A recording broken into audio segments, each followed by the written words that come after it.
Thanks for joining us. I'm Megan Roberts. We begin in the Yukon with an update on the Eagle Mine disaster. Today, the First Nation of Notchonayak-Dun sent a damning plea to the Auditor General of Canada. It says there are systemic issues with mining oversight in the territory, and now it wants the Yukon government to be audited. Julian Green explains. The First Nation wants the Auditor General to investigate two things: whether the territory adequately assessed and regulated the Eagle Mine, and whether Crown governments have made good on devolution. Notchonayak-Dun accuses the territory's oversight of mining as negligent, ineffective, and environmentally perilous. The First Nation says problems with the Eagle Mine were in plain sight long before it failed. Notchonayak-Dun says the water treatment plant was never equipped to actually treat water. Rather, the system was crude, something you'd find at a hardware store. Over the years, Victoria Gold has faced a rash of water management problems, and the First Nation is now accusing the government of looking the other way. It says the Yukon's mining laws are antiquated, the overhaul it's taking too long, and the First Nation suggests that contributed to problems at the Eagle Mine. Notchonayak-Dun says the territory's inaction perpetuates a 19th century vision of disregarding Indigenous people in favor of industry. Julian Green, CBC News, Whitehorse. We have reaction tonight to a decision from the government of the Northwest Territories to dissolve the Health Authority's Leadership Council. First, though, let's explain what the council is. The Leadership Council basically manages the Northwest Territories Health and Social Services Authority. It has 9 people who act as the voice of their regions. They meet 4 times a year for council business, and they're accountable to the NWT Minister of Health and Social Services. They're supposed to direct the department and provide advice to the minister. The members also have full-time jobs outside of the council. The council will be dissolved as of Monday. That is also the first day the new public administrator, who will be taking over, begins. Today, we heard from the Dene Nation about the decision to get rid of the council. Dene National Chief George McKenzie says, quote, "The replacement of a health board by a single government administrator raises significant concerns regarding governance, accountability, and the overall effectiveness of health services. Dene, Inuit, and Métis leadership must be included in all decisions that affect health and social services administered to our people." Jim Antoine is a former chair of the Leadership Council. He says the majority of the board members are strong Indigenous people. Antoine says he doesn't know the reasoning behind the decision, but he says it looks like a political move where the board is getting thrown under the bus. Kind of a shocked and dismayed type of a reaction because, there's a lot of history behind it to get it to where it is. And to make such a move, it's totally got me by surprise. Just talking briefly with some of the leaders, and they said, "Oh my God, Yellowknife has complete control of our whole health system now," and there's no input from Indigenous people into care of health. So that's the reaction that I'm hearing, and that's the way I feel about it right now as well. NWT Health Minister Lisa Semler spoke to the CBC about this issue earlier today. She was asked about criticism from the Dene Nation and the Leadership Council's statement that it was not consulted before the changes. Here's part of what she said. The capacity of the governing council, is been exceeded, I think, and because of this ever-changing pressure on them, I feel that we need to bring in somebody to be able to deal with these high pressure systems that and technical areas, and to be able to support the executive to provide some of the recommendations, and where cost savings can happen without impacting patient care. The residents of the Northwest Territories want and deserve a healthcare system that is providing quality care. And so, over this past year, there has been many increases to the budget, and yet we're still, we still can't seem to get on top of where we need to be.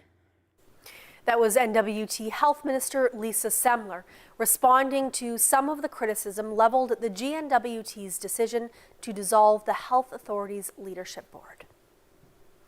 The City of Whitehorse has unveiled its capital budget for next year. It's a $96 million spending plan that the mayor calls restrained. Kirk Cameron says the budget is focused on the basic infrastructure needed for a growing city. However, the city will need outside funding for many of those projects. Earlier, Cameron spoke to the CBC about how he plans to squeeze some cash from the Yukon and federal governments. Well, I'm getting my knee pads out. I'll be down on the ground praying that they are going to step forward and help us out. And you know, Ellen, this is in a context of where we've got two territorial and a federal government that are also under extreme pressures from a financial point of view, and we recognize that. And we're queued up here up with them, along with probably every other municipality in the country. So what makes us different? Well, we're north. We are one of the fastest growing cities in the country. So those are factors that maybe will resonate with federal ministers, territorial ministers, to get us around the corner of saying, yeah, we've got to invest in the city of Whitehorse. It's capital city as well. So that makes us one of 13. So that's also part of the sales that we can put on the table to say, look, we need to deal with these infrastructure needs. That was Kirk Cameron, the mayor of Whitehorse, speaking to Yukon Morning host Ellen Jones. The single biggest item in that budget is a $55 million water treatment project. Cameron says it's the city's top priority when it comes to funding requests. The Yukon government has released its first annual report on staffing challenges in healthcare. The report comes a year after the government unveiled its human resources strategy. It highlights the progress made this year, including changes to the registered nurses profession legislation and reducing the overall vacancy rate for primary nurse positions. Now, that's in part due to a new initiative of hosting non-deployed medical professionals from the Department of National Defence. And so this is actually a unique partnership that initiated in Yukon and the rest of Canada is actually looking to replicate, because it's a very successful, advantageous opportunity for both us in the territory and for the Department of National Defence. Effectively, we look to seek where we have opportunities in the healthcare system, and right now that is focused specifically in the hospital, and it's a range of positions, as I mentioned. So it can be nurses, it can be physicians, it can be X-ray technologists, and we're able to strategically fill gaps. And we hope that this will actually expand to more positions and opportunities across the territory. The Yukon government also says that, unlike last year, no community health center had to be closed due to staffing shortages. Teleoptometry could reduce the waiting list for eye exams in remote communities. But for now, the lack of resources makes it difficult to implement. Teleoptometry consists of an online consultation with a doctor for eye care services. A trained technician visits the patient and assists the remote doctor for a variety of tests. Sukhpal Singh Garsha works at an optical store in Iqaluit. He says the waiting list is one of the biggest hurdles he noticed when traveling in remote communities. People wait years to get an eye examination from a mobile clinic. Teleoptometry. It's something we're working with the University of McGill to accommodate that wait list, to tackle that wait list, to filter out who needs to be seen as an emergency, as a disease diagnosis or a disease prevention case, and who just needs a routine checkup to get new glasses. Teleoptometry is accessible in Iqaluit, but not in remote communities. Singarsha says the Nunavut government could follow models more commonly used in the south to get more resources. It would take an individual that is in the health center that can do what I do, like show the doctor the front of the eye and take in the pre-test information and ask the right questions, and maybe some training that could be funded by our government of Nunavut. In the south, we train even individuals straight out of high school. Teleoptometry is not covered by the government of Nunavut, though it may be covered under other insurance plans.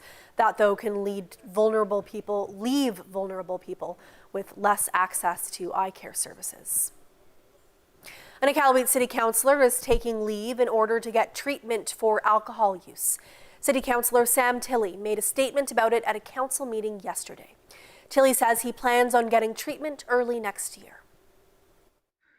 It's not an easy step, but I'm confident that it is one that will make a positive impact on my life. I will be focusing on my treatment for a while, and I may not be as available as usual. Tilley says he looks forward to continuing to serve his community when he returns from treatment, and that encouragement from others means the world to him. The first commercial batch of low-carbon aviation fuel made in Canada has been produced in BC, and a major airline has bought it. As Michelle Gassoub tells us, experts say it could slash carbon emissions if scaled up, but the costs would be massive. Today, Parkland is announcing that it has taken the first step in Canada's efforts to decarbonize air travel by producing the very first batch of low-carbon aviation fuel. A small step to reduce emissions from Canada's aviation industry. The first batch of made-in-Canada low-carbon aviation fuel was produced in this Burnaby refinery. Parkland has become a leader in producing low-carbon fuels using renewable feedstocks. We take canola oil and agricultural waste, and we co-process it with crude oil to create a lower carbon fuel. Parkland says it's produced around 100,000 litres of fuel. The full batch already purchased by Air Canada. Emissions from the airline sector are big. In 2019, Canadian air operators released 22 megatons of carbon dioxide, the equivalent of driving 4.8 million cars for a year. Parkland wouldn't say how much low-carbon fuel could reduce emissions. This expert had an estimate. If the feedstock changes and you're using something like canola or soya, well, you've got to put the inputs for the tractor, the fertilizer. But even then, it's probably the carbon emissions have been reduced maybe by about 50%. Canada currently imports low-carbon fuel from abroad. Producing it is expensive. It's tough. It's very tough to decarbonize aviation. And I think eventually they'll have to download some of those additional costs onto the consumer. The CEO of WestJet has warned significant help from government will be needed to prevent airline costs from spiking. We are involving everyone in this in a positive initiative that builds the economy. It shows that clean energy innovation can happen here. Industry groups have warned Canada needs incentives like those in the U.S. to make mass production of sustainable fuel a reality. Michelle Gassoub, CBC News, Vancouver. This is a proposed corridor for multiple pipeline projects. You're crossing our territory on two ends of your pipeline. Who gave you permission? Pipelines break of the pipelines would destroy the water and everything in it. They got to come through us first. Is this an immediate evacuation order for all Coastal GasLink employees? I feel like we are at war. It's just all been building up to this point. Yenta on The Passionate Eye. Watch free on CBC Gem. This is CBC North on your smart TV because CBC News is now streaming local. Get local headlines, weather, and community notices, plus newscasts and live programming on your favorite connected device, all for free. It's called the CBC News North streaming channel. You can see your community on your connected TV and mobile devices. CBC News North, your local news streaming channel, is now available.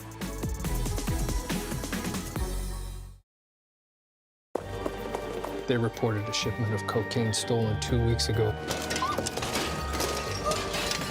We all have our vices, Detective. Oh, you find that surprising? Dust, noise, and lowlifes. Bloody hell. I think my dislike is born. What was Amy calling it? The beef wars? You don't tell me anything. You don't share your feelings, open up about your past. It's not that simple, Amy.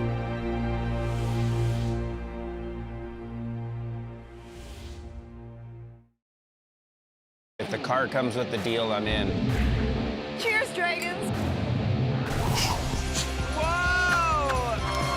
I look forward to fighting you on many a deal. And we look forward to meeting you. Dragon's Den. Watch free on CBC Gem. The question is, and I'm just going to ask, I want to ask you, but why is this such a big deal? What does the science say? What was their reaction? What are we talking about here? Who told you? So, to be clear, what is the actual story there? I think we can explain.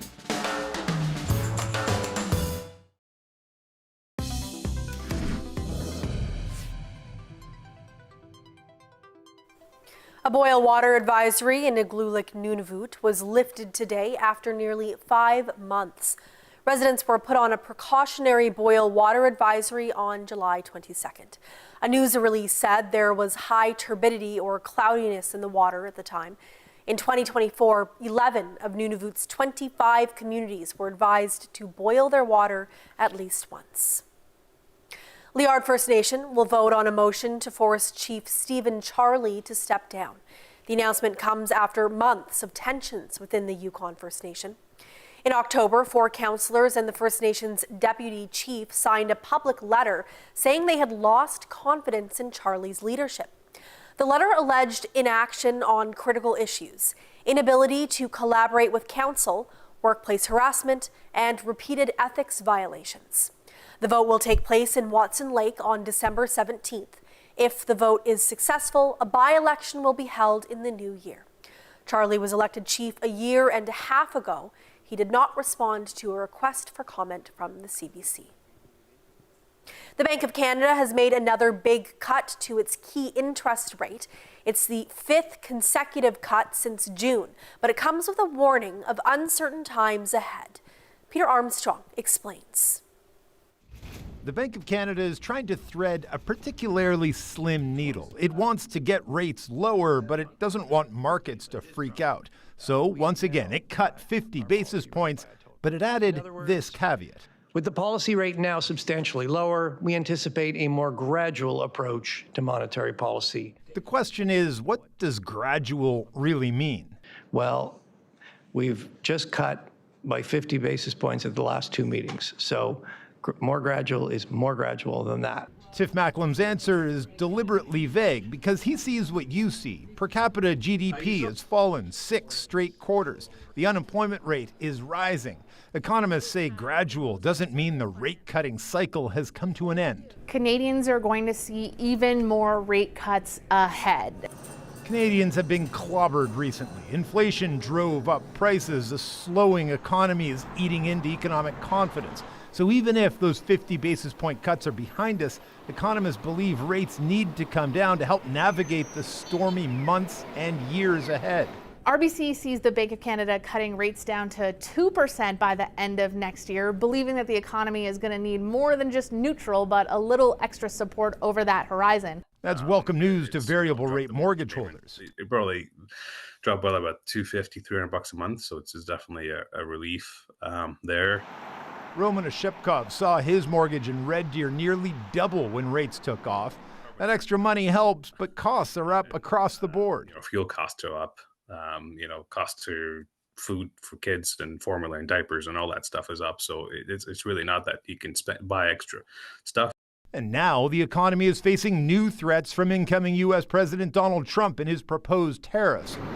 And we still don't know what will be targeted, by how much, or how Canada may respond. So it is not just a cloud of uncertainty, but a very pernicious fog over the entire visibility of the Canadian economy.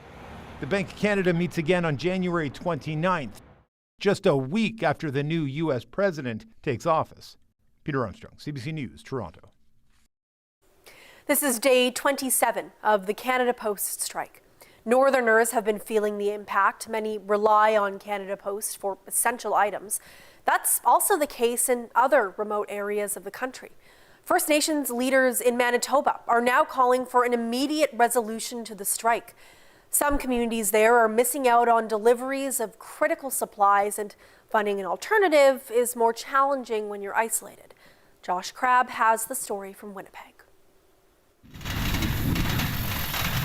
The holiday season looks a little different this year for Wayne Okamau of God's Lake Narrows. He had to travel to Winnipeg from his fly-in community in northeast Manitoba to check the items off his list. I came to Christmas shop. I can't shop online anymore. That's because mail and parcels aren't moving. The strike by postal workers is going into its fourth week, and the union and Canada Post remain far apart. First Nations leaders warn it's affecting more than Christmas shopping. It's a tremendous burden, a tremendous hardship for a lot of people. Bunabonabee Cree Nation Chief Richard Hart says important packages aren't coming in or going out. They include payments by check, registering newborns with the federal government so they can access health care, and medical supplies and prescriptions. People depend on the mail for prescription refills, medications to come in, and a lot of those medications are being held up, or we have to find creative ways to get the medication into the nursing station. The strike means people have had to rely on shipping available through private airlines. First Nations leaders say that costs more and isn't fair to those who live in isolated and remote communities. We would like to see the Postal Service continue to resume. We would like to see Canada take action to make sure it resumes sooner than later. The issue was discussed at this First Nations Leadership Summit. Keewatin Tribal Council Grand Chief Walter Wastesakut says 9 of 11 communities he represents are remote and isolated, leaving few alternatives to Canada Post.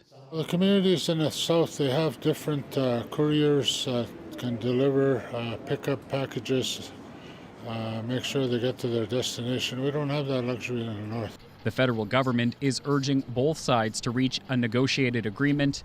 It didn't come in time for Wayne Okamau. The plane costs lots, close to $600 one way. A price he had to pay to get his packages home to the north in time for Christmas. Josh Crabb, CBC News, Winnipeg. As you heard from Josh, the two sides in the Canada Post strike appear further apart than ever. The company released a statement today saying the union's latest offer would add billions of dollars in unsustainable fixed costs. And as we just saw and continue to see, stuck in the middle are the many people anxiously awaiting essential documents, including social services checks and passports. Alexander Silberman has more. Package was delivered to this very postal location. Yi Ching Huang tracked her passport to this shuttered Toronto post office. It's stuck inside with no way to get it, and a trip for her wedding reception is just weeks away. Yeah, it's devastating at this point. Huang is a permanent resident with a Chinese passport that contains visas that are challenging to replace. And there's no resolution in sight after the latest proposal by the union, delivered Monday, was described as a setback by Canada Post. I feel sorry for the workers. They have to go on strike at this point of year, but then it's also very frustrating for people like us waiting for important documents. While Huang is currently out of luck, there are some options for Canadian passport holders. Service Canada has held about 185,000 passports since December 1st. They're available for pickup for an extra $20. But it's not just passports. We think that all options should be in place. While some federal benefits, including the Canada Pension Plan, are still being delivered, most provincial program checks need to be picked up. That's troubling to this advocate. Certainly for people who have mobility issues or distance issues, it becomes a real barrier to getting what are absolutely necessary benefits for survival purposes. Canada Post says mail stuck at distribution centers like this one will be delivered on a first-in, first-out basis when operations resume. But it adds Canadians will continue to feel the impact of the strike long after it's over. Alexander Silberman, CBC News, Regina. Some Nunavummi will get a Christmas visit from the police this year. They're spreading some holiday cheer with help from a special friend. Samuel Watt explains. Under the cover of darkness, a Hercules C-130 plane rolled into Iqaluit's RCMP hangar on Friday. Stashed inside were pallets full of covered goods.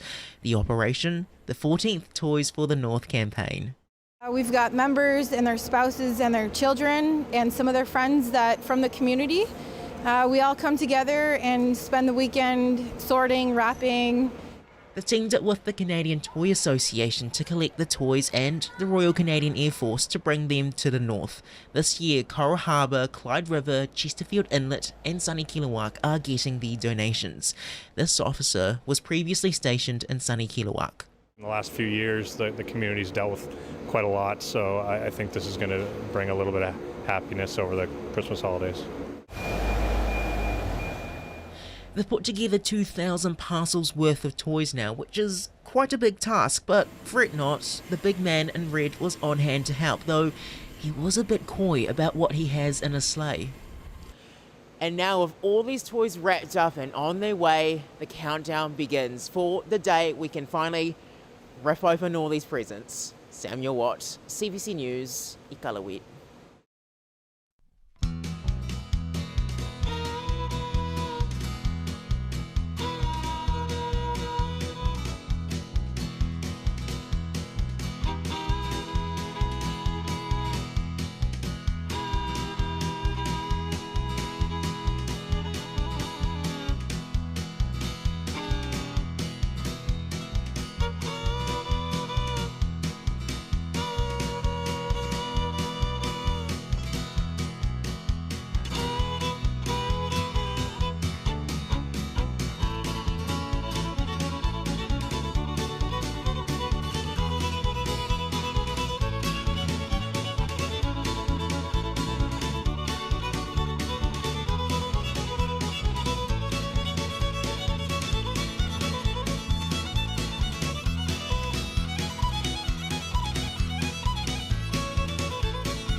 And that is Northbeat for tonight. For news anytime, go to cbc.ca/north.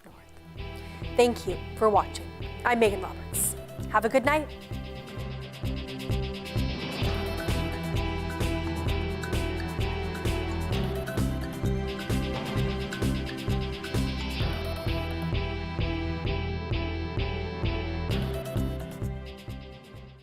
The dirty underbelly of capitalism is exploitation. They're making more money than they have ever made in the history of the music business. We have generation after generation of us not seeing a fair piece of the pie. How do we keep the money from Black music in Black people's hands? Never got paid, never got their due, never got their acknowledgement, never got their awards, never got their flowers. Don't miss Paid in Full, a 3-part series. Watch free on CBC Gem. Which insects are serially monogamous? I'm just curious. Can love help us live longer? I feel alive! Does heartbreak make music better? I love this music. Could AI compose the next masterpiece of our time? Robot composers conducting robot music. Do you really need to wait 30 minutes after eating before swimming? And why is something as big as time kept in something as small as a watch? Whoa, that's heavy. When you get curious, you get CBC. This is CBC North on your smart TV because CBC News is now streaming local. Local news and weather on your connected TV or favorite device. CBC News North, streaming now. They're making more money than they have ever made in the history of the music business. We have generation after generation of us not seeing a fair piece of the pie. How do we keep the money from Black music in Black people's hands? I think my dislike is warranted. What was Amy calling it? The beef wars? You don't tell me anything. You don't share your feelings, open up about your past. It's not that simple, Amy.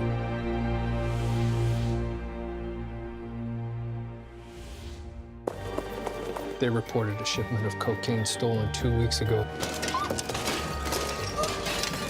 We all have our vices, Detective. Oh, you find that surprising? Dust, noise, and lowlifes. Bloody hell. heart is pounding. This is very hard to do. We both know it's not an easy task. The Great Canadian Baking Show. Watch free on CBC Gem. Q with Tom Power. Available now on CBC Listen or wherever you get your podcasts.